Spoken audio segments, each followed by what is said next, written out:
болды. Неге қазір сондай жоқ мысалы? Барлығы бір уақытта туа қалды, бір уақытта барлығы бола қалды.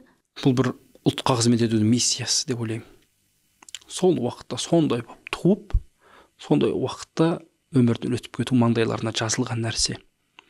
Бұл тек қана қазақта емес, Түркістан зиялыларының қай-қайсында, өзбекте де сол, қырғызда да, Түркменстанда, Қарақалпақта, Әзербайжан болсын, түріктер болсын, мынау байғұс ұйғырлар болсын, бұлардың қай-қайсының басына біткен сондай тұлғалардың бәрі ашаршылықта, қуғын-сүргінде атылып, сотталып, ұрпақсыз қалып кетті. Өкініштісі, ең өкініштісі сол. Адам шығынын толтыра алмайсың. Бірақ адам шығыны түк емес екен. Өлген адамның орнына басқа адам келеді өмірге.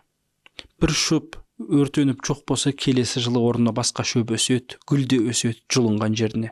Ағаш та қайта бір жарады. Бірақ ұлттық санаға жасалған соққы, зиянның орны кемейді екен. Біз кем бағалы ұлт болып қалдық. Өзін қор санайтын, екінші емес, үшінші емес, 10-шы сорттағы адам сияқты сезініп қаламыз өзімізді. Мен осы Астанада жүргенде, Алматыда жүргенде, осы қазақ елінде жүргенде өзімді өгей сезінемін. Жат адам сияқты сезініп тұрамын. Өйткені бұл жер менікі емес сияқты болып тұрады. Мына тұлғалар сонда кім үшін жанын берді, кім үшін атылып кетті, неге бұлар ұрпақсыз қалды? Өйткені бұлар сіз бен біздің оқығанымызды көргісі келді.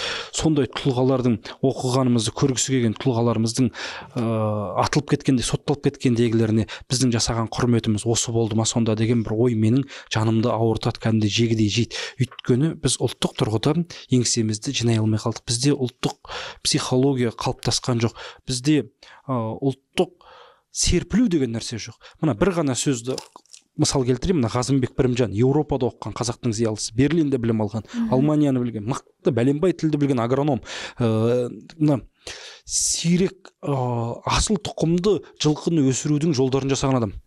Бірақ біз бұны, бұл азаматты біз көп біле бермейміз, білмейміз. Ғазымбек Бірімжан. Осы кісінің елін сүйген қазақ азаматтарына деген мақаласы бар. Бұл мақала 1921 жылы ашаршылық кезінде жазылып отыр.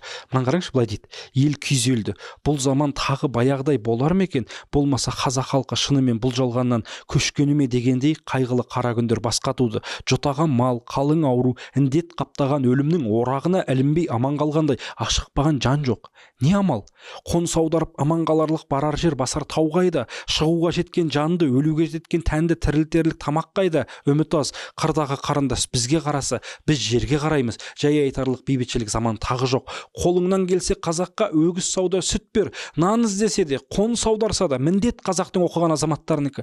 Қырдағы қарындас қорқудан, Құдайдан қорқудан, күтуден ғана басқаны білмейді. Қара бұлт қаптап, күн күркіреп, найзағай шатырлап отырғанда, қалың ел жүрегі ұшып есінен танып отыр. Естиярлық қылып, ел бастайтын, көсемдік қылып, орынсыз саспайтын қазақтың ередігесі оқыған азаматтар қайдасыңдар? Ат бауырынан қан кешкен, қазақтың қайғысына қамығып, көл болған көз жасына жабығатын қамқорлар қайдасыңдар? Көңіл семіртерлік күлкі іздейтін заман бұл емес. Түсіңнен де, ісіңнен де көзіңе елестеген өлімнің келеңкесі кетпейді. Қазақ халқы ит құсқа жем болып кең далада адыра қала ма? Ендеше ояныңдар дейді. Қараңызшы. Мынау осылай жазып отырған